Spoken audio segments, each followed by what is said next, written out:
கிறிஸ்துவுக்குள் அன்பானவர்களே, இயேசு கிறிஸ்துவின் அற்புதங்கள் என்கின்ற தலைப்பின் கீழாக நாம் வேத பகுதியை வாசித்து வருகிறோம். அப்படியாக இந்த நாளிலும் நாம் ஒரு வேத பகுதியை நாம் வாசிக்கலாம். இந்த வேத பகுதியினுடைய தலைப்பு என்னவென்று நாம் பார்க்கிற பொழுது, 100க்கு அதிபதியின் வேலைக்காரன் சுகம் பெறுதல். இந்த வசனங்கள் எங்கே இருக்கிறது என்று நாம் பார்க்கிற பொழுது, மத்தேயு 8ஆம் அதிகாரம் 5 13 வரை மற்றும் லூக்கா 7ஆம் அதிகாரம் 1 10 வரை. முதலாவது நாம் மத்தேயு பகுதியை வாசித்துவிட்டு பின்பு லூக்கா பகுதியை நாம் வாசிக்கலாம். இயேசு கப்பர்நாகுமில் பிரவேசித்த போது 100க்கு அதிபதி ஒருவன் அவரிடத்தில் வந்து, ஆண்டவரே, என் வேலைக்காரன் வீட்டிலே திமிர்வாதமாய் கிடந்து கொடிய வேதனைப்படுகிறான் என்று அவரை வேண்டிக் கொண்டான். அதற்கு இயேசு, நான் வந்து அவனை சொஸ்தமாக்குவேன் என்றார். 100க்கு அதிபதி பிரதியுத்தரமாக, ஆண்டவரே, நீர் என் வீட்டிற்குள் பிரவேசிக்க நான் பாத்திரன் அல்லன். ஒரு வார்த்தை மாத்திரம் சொல்லும், அப்பொழுது என் வேலைக்காரன் சொஸ்தமாவான். நான் அதிகாரத்திற்கு கீழ்ப்பட்டவனாய் இருந்தும் எனக்கு கீழ்ப்பட்டிருக்கிற சேவகரும் உண்டு. நான் ஒருவனை போவென்றால் போகிறான், மற்றொருவனை வாவென்றால் வருகிறான். என் வேலைக்காரனை இதை செய் என்றால் செய்கிறான் என்றான். இயேசு இதை கேட்டு ஆச்சரியப்பட்டு தமக்கு பின் செல்லுகிறவர்களை நோக்கி, இஸ்ரவேலருக்குள்ளும் நான் இப்படிப்பட்ட விசுவாசத்தை காணவில்லை என்று மெய்யாகவே உங்களுக்கு சொல்லுகிறேன். ஆக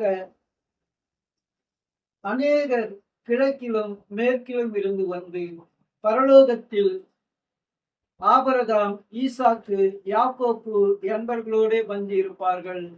ராஜ்யத்தின் புத்திரரோ புறம்பான இருளிலே தள்ளப்படுவார்கள். அங்கே அழுகையும் பற்கடிப்பும் உண்டாயிருக்கும் என்று உங்களுக்கு சொல்லுகிறேன் என்றார். பின்பு இயேசு 100க்கு அதிபதியை நோக்கி, நீ போகலாம், நீ விசுவாசித்தபடியே உனக்கு ஆக கடவுது என்றார். அந்த நாழிகையிலே அவன் வேலைக்காரன் சொஸ்தமானான். தொடர்ந்து நாம் லூக்கா பகுதியை வாசிக்கலாம். லூக்கா 7ஆம் அதிகாரம் வசனங்கள் 1 10 வரை. அவர் தம்முடைய வார்த்தைகளை எல்லாம் ஜனங்களுடைய காதுகள் கேட்கும்படி சொல்லி முடித்த பின்பு கப்பர்நாகுமுக்கு போனார். அங்கே 100க்கு அதிபதியாகிய ஒருவனுக்கு பிரியமான வேலைக்காரன் வியாதிப்பட்டு மரண அவஸ்தையாயிருந்தான்.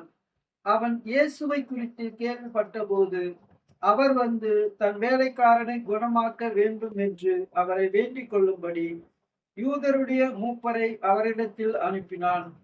அவர்கள் இயேசுவினிடத்தில் வந்து அவரை கருத்தாய் வேண்டிக் கொண்டு, நீர் இந்த தயவு செய்கிறதற்கு அவன் பாத்திரனாய் இருக்கிறான். அவன் நம்முடைய ஜனத்தை நேசிக்கிறான். நமக்கு ஒரு ஜெப ஆலயத்தை கட்டினான் என்றார்கள். அப்பொழுது இயேசு அவர்களுடனே கூட போனார். வீட்டுக்கு சமீபமான போது 100க்கு அதிபதி சிநேகிதரை நோக்கி, நீங்கள் அவரிடத்தில் போய், ஆண்டவரே, நீர் வருத்தப்பட வேண்டாம். நீர் என் வீட்டு வாசலுக்கு பிரவேசிக்க நான் பாத்திரன் அல்லன். நான் உம்மிடத்தில் வரவும்